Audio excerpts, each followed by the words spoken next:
AITA for not returning home for 15 years after my wife stranded me as a joke?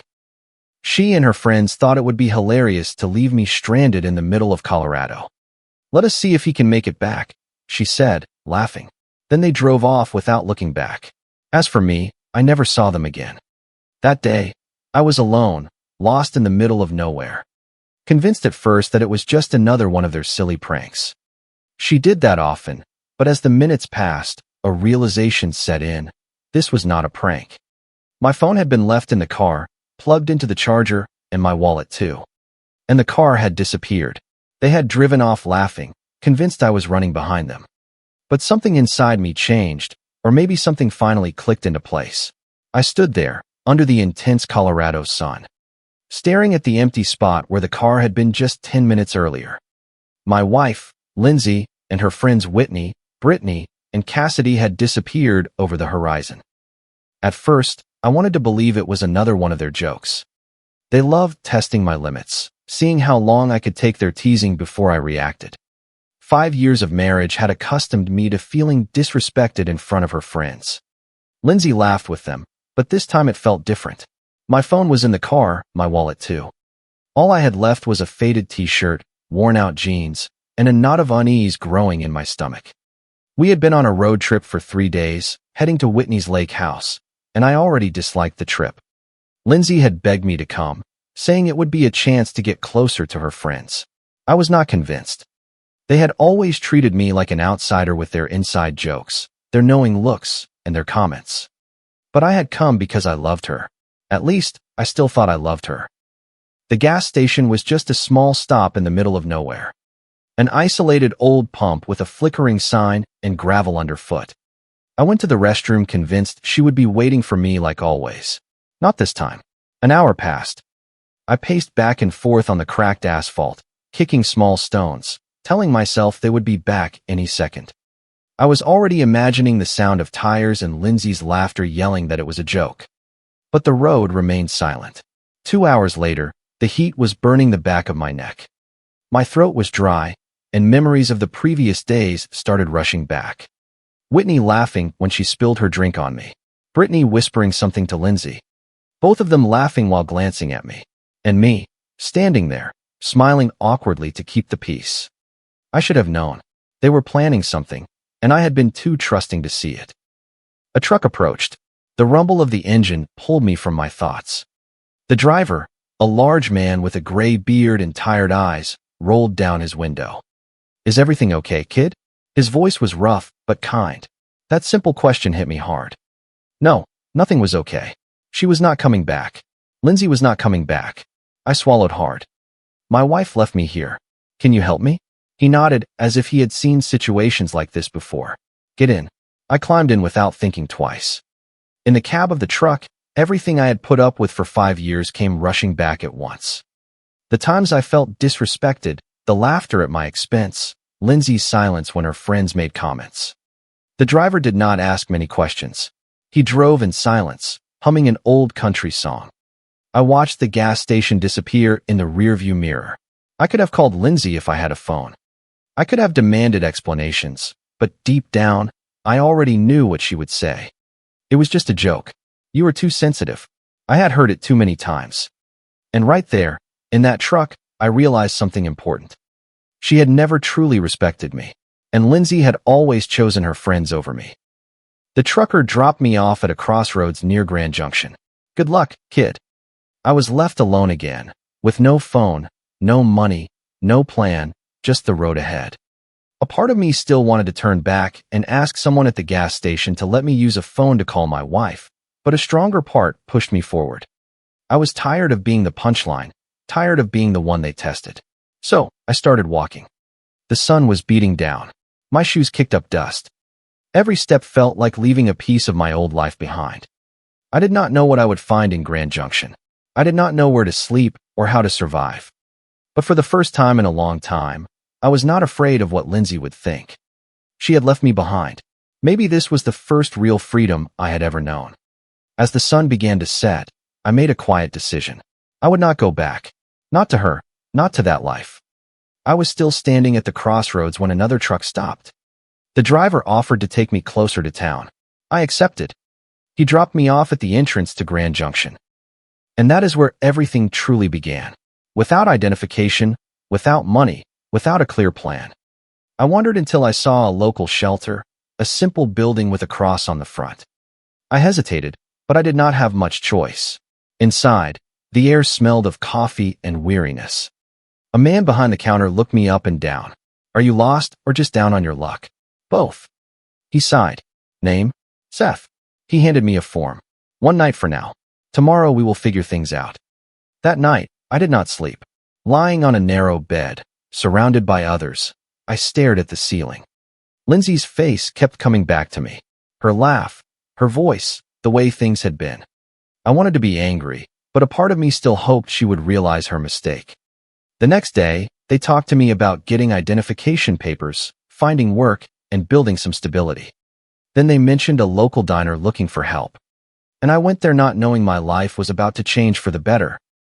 The following day, someone explained to me how to find a little stability, get identification, a job, a routine, everything I no longer had.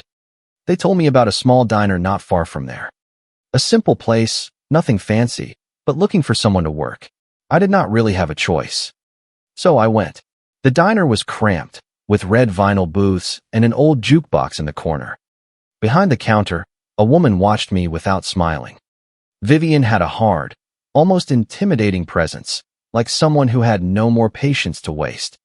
Earl told me you were looking for work, she said without really looking up. Yes, I need to work. She looked at me a second longer, as if looking for a flaw. Whatever it is, whatever it takes. She narrowed her eyes. The dishwasher quit yesterday. The pay is bad. It is hard work. If you steal, you are out. You start now. No interview. No questions. She tossed me an apron, and that is how I started washing scalding plates in a stifling kitchen. It was not much, but it was mine. As I scrubbed grease off the dishes, I could hear the world carrying on around me. And for the first time in a long time, it was not mocking me. Earl would drop by sometimes. He was the one who had helped me at the shelter, a calm, solid guy with a tired but kind look. He helped me fill out the paperwork for my replacement identification and other documents. It is going to take some time, Seth, but it will come. I nodded without really believing it. Days turned into weeks. The shelter remained my temporary roof. The diner became my daily routine. And me, I did not call Lindsay a single time. Even when my first paycheck arrived, I bought a basic phone in a small shop. When I held it in my hand, I felt something strange. Not pure joy, but rather a form of control. It was mine. And then the messages started. The first day the phone vibrated in my pocket at work, my heart sank. Lindsay's name appeared. I did not answer. I let the call die. Then a voicemail. Her voice was soft, trembling. Seth, where are you? It was just a joke. Please come back. I stood frozen at the sink. A joke. That word again. As if 15 years could be contained in a joke. The phone buzzed again. Brittany this time. Come on, seriously, it was funny, was not it? Answer. Funny. They thought it was funny. Again and again, the messages came in. Lindsay, Brittany, Whitney, apologies, laughter, veiled reproaches, and I just stared at the screen without moving. That night, in my small room at the shelter, I listened to the messages one more time. Then I did something I had never done before. I blocked them one by one. Lindsay, Brittany, Whitney, Cassidy. And suddenly, silence, a total silence. It was as if something had detached itself from me. The next day, I went back to work as if nothing had happened. Vivian noticed my quietness. You are acting weird today. I have some things to sort out. She shrugged. As long as you do not break my plates. And she walked away. She did not ask useless questions. Earl came back a few days later with my paperwork in progress. You are moving forward, Seth. And for the first time, I felt it was true. Little by little, my life changed. I was not sleeping at the shelter anymore. I had a mattress, a small room. Nothing fancy, but a place of my own. The diner became my own personal refuge too. The weeks went by, and I was starting to breathe differently. But sometimes at night, Lindsay would creep back into my mind. Not the Lindsay who had left me on an empty road, but the Lindsay from the beginning. The one who laughed genuinely, the one I had loved before everything broke, and that hurt in a different way. Then she arrived. Aubrey. She often came to the diner, always to the same table, always with books, notes, pages covered in complicated words. She was studying medicine. She spoke little, ate fast, and read even faster. At first, she barely looked at me. So, I started to play a game. I changed my name tag. One day Joe, another day Mike, until the day I wrote Buddy. She looked up. Silence. She looked at the tag, then at me. That name is fake. Her voice was calm, almost clinical. I smiled maybe. She cracked a slight smile and went back to her books. But something lingered. From that day on, she became my favorite part of the week. I would walk by her table more often than necessary.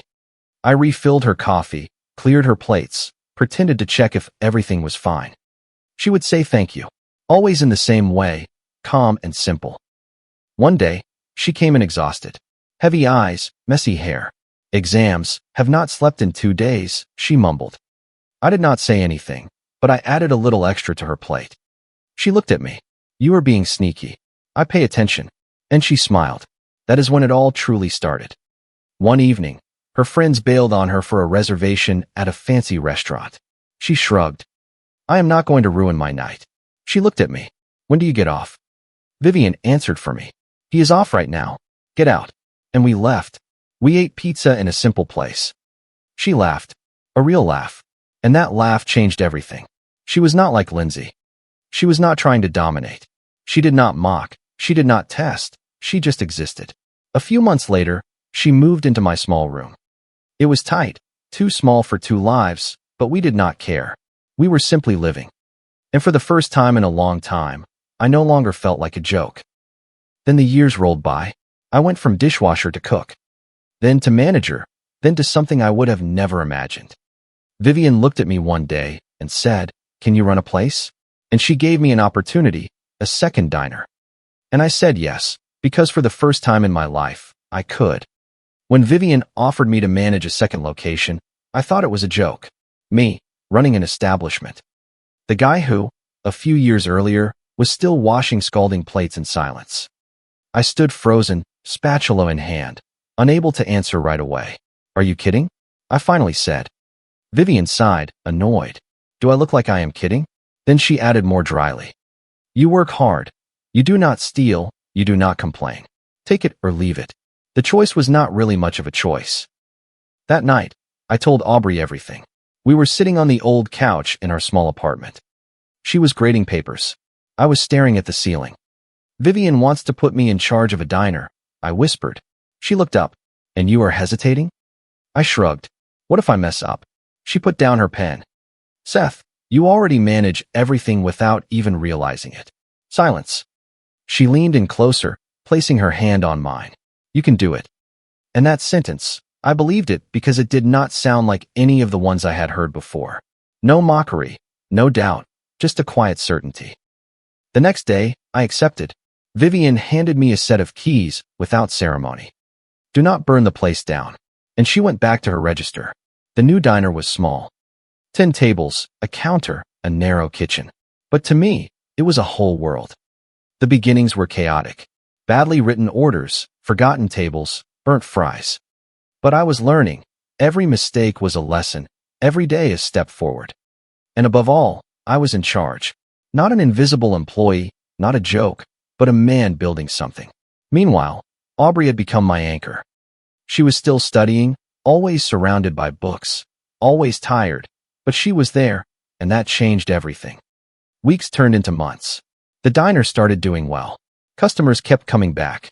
Positive reviews piled up. Vivian would drop by sometimes, cast a quick glance, and throw out a, not bad. Which, coming from her, felt like a monumental compliment. Then one day, Lindsay returned. Not in person, first through a text, then an email, then another, and another. Seth, I want to know if you are okay. We are worried about you. I made a mistake. I deleted every message without replying. But she kept insisting, as if 15 years could be erased with a few sentences. Aubrey noticed my shift in mood. Who is writing to you? Nobody. She did not press the issue. She did not need to. She trusted me, and that was new for me, because with Lindsay, everything had always been about control, doubt, and soft manipulation. With Aubrey, It was simple, sometimes too simple to be true. Then one day, Vivian called me into her office. She had that serious look she rarely used. Seth, I am opening another location. Silence. And I need someone to run it. I looked at her, not understanding. Me? She nodded. Yes, you. I stood frozen. Images flashed through my mind. Me, the guy abandoned on an empty road. Me, the dishwasher with nothing. Me, the man they had left behind like a joke. And now this. I almost said no, out of reflex, out of fear. But that evening, Aubrey looked at me differently, as if she could see what I refused to see. You are hesitating again. I sighed. What if I ruin everything? She stood up, sat down next to me. You have not ruined anything since I have known you. Silence. You build. Those words changed everything. So I accepted. The new diner became my project. I worked harder than ever, but for the first time, it had meaning. The customers came, the employees respected me, the numbers went up, and I grew along with it. But the past never truly goes away. One morning, right in the middle of prep, my phone buzzed. Email notification. Lindsay, your grandmother is asking about you. She is worried. I froze. They were using my grandmother, the only person who had always written to me, even when everything else had fallen apart. I gripped the phone tightly, then deleted the message without replying. Without hesitation this time, because I had understood something. This was not love. It was an attempt to regain control, and I was no longer the same person. The weeks went on. The diner was running smoothly. Aubrey and I lived a simple, stable life, too stable to resemble my past. Then one day, a number popped up on LinkedIn. 27 profile views. All from Lindsay. I stared at the screen for a long time, but this time, nothing tightened in my chest. Just emptiness, like a page already turned. And then they arrived. Lindsay, Brittany, and Whitney. In person, in my first diner, the one where it all started. I saw them before they saw me. And my past walked toward me. I saw them walk in before they saw me. Lindsay in the lead. Her hair perfectly styled as if nothing could ever get to her. Brittany right behind her, that same smirk, arrogant, almost mocking. And Whitney, quieter, more withdrawn. As if she were still carrying the weight of something she could not fully own up to. My body froze. No panic, no immediate anger. Just this inner silence, heavy, strange.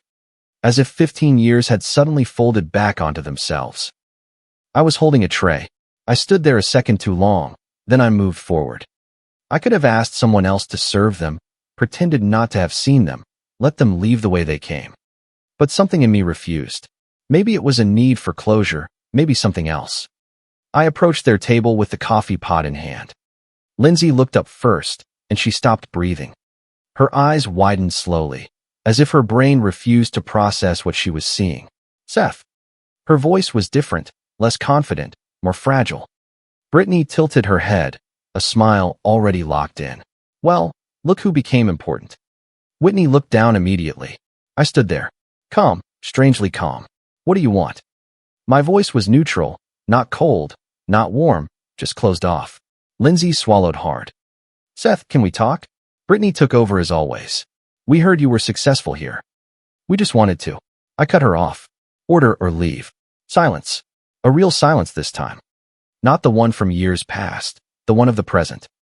Lindsay took a breath. Seth, please. Whitney muttered something incomprehensible. Then Brittany sighed, annoyed. All right, listen, it was a joke. Okay. That incident at the gas station. It went too far, but... I looked at her for a long time, and something in my eyes made her shut up. I was no longer the man they had left on an empty road. I was no longer the one waiting. I turned around. I went into the office. I opened a drawer. I grabbed a notepad, then a pen, and I wrote down a number. I came back. I set it on the table. Lindsay frowned. What is this? Whitney picked up the paper first. Her hands trembled as soon as she saw the amount. Her face changed instantly. Brittany snatched the paper away. Is this a joke? I leaned in slightly. No. Lindsay stared at me. Seth, why are you doing this? I looked at her without blinking. That is the price of a return ticket from Grand Junction 15 years ago. Silence. Heavy thick. I straightened up. The day you left me on that road. Brittany blew up. Are you kidding? That was an eternity ago. I interrupted her. For you, maybe.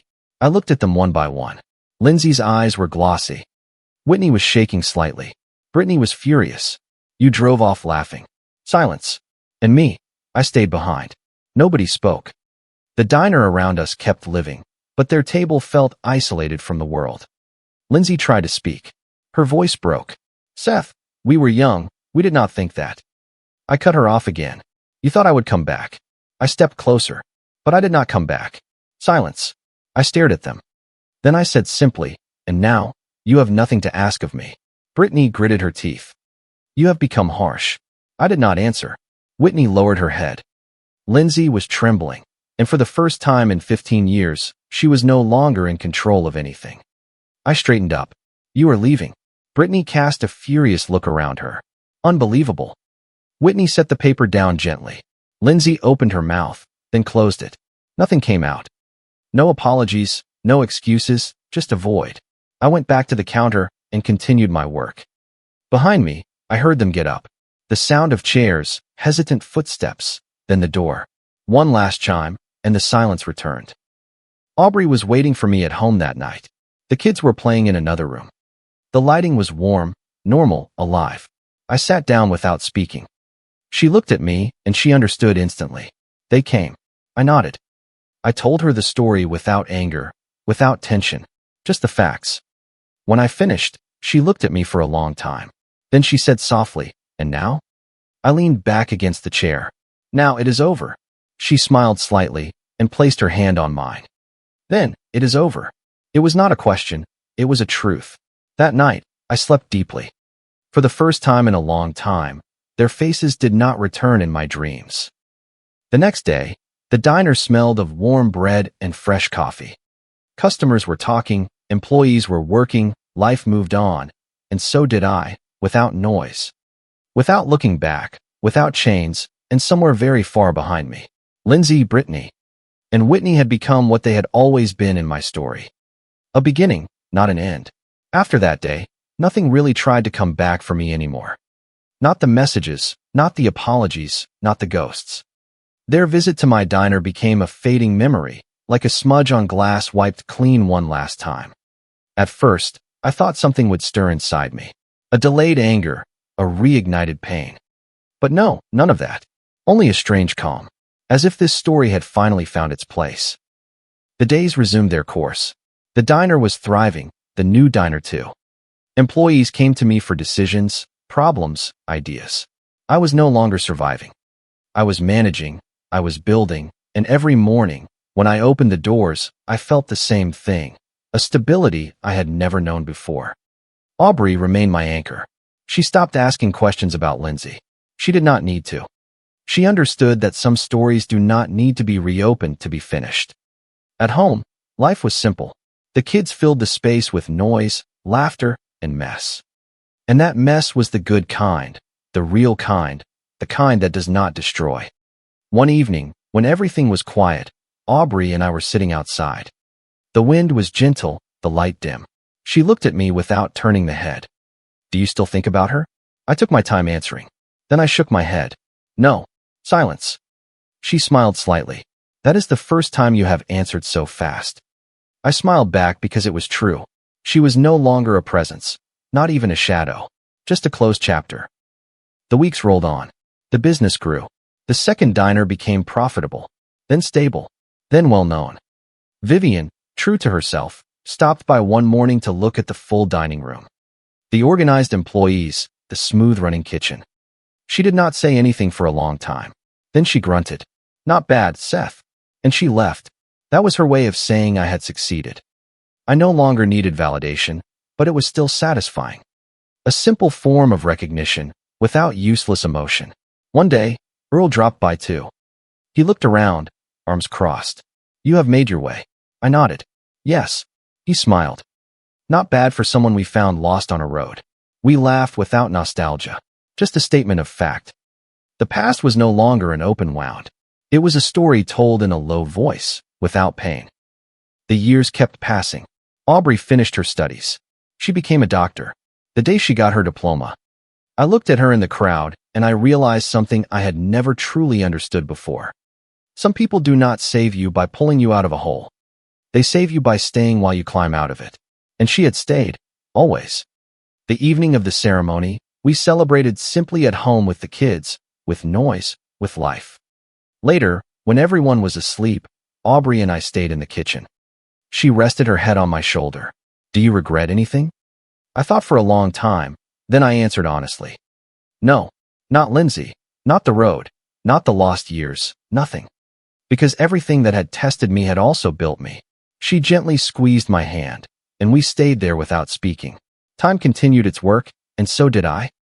On an ordinary morning, years later, I went back alone to the first diner. The one where it all began, the place of dirty plates, of uncertain beginnings. I stopped for a moment in front of the entrance.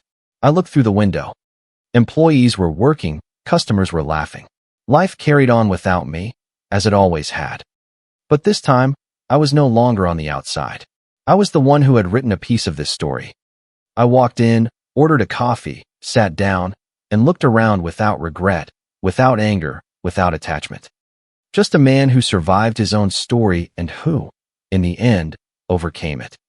Because deep down, what Lindsay had never understood was not that she had abandoned me on a road. It was that this road forced me to find another one. And that other road gave me everything: success, freedom, and a life no one had the right to take away. I stayed there for a few more minutes, then I finished my coffee. I stood up and walked out without looking back. If you like the stories, don't forget to leave a comment and support the channel by subscribing. See you in the upcoming stories.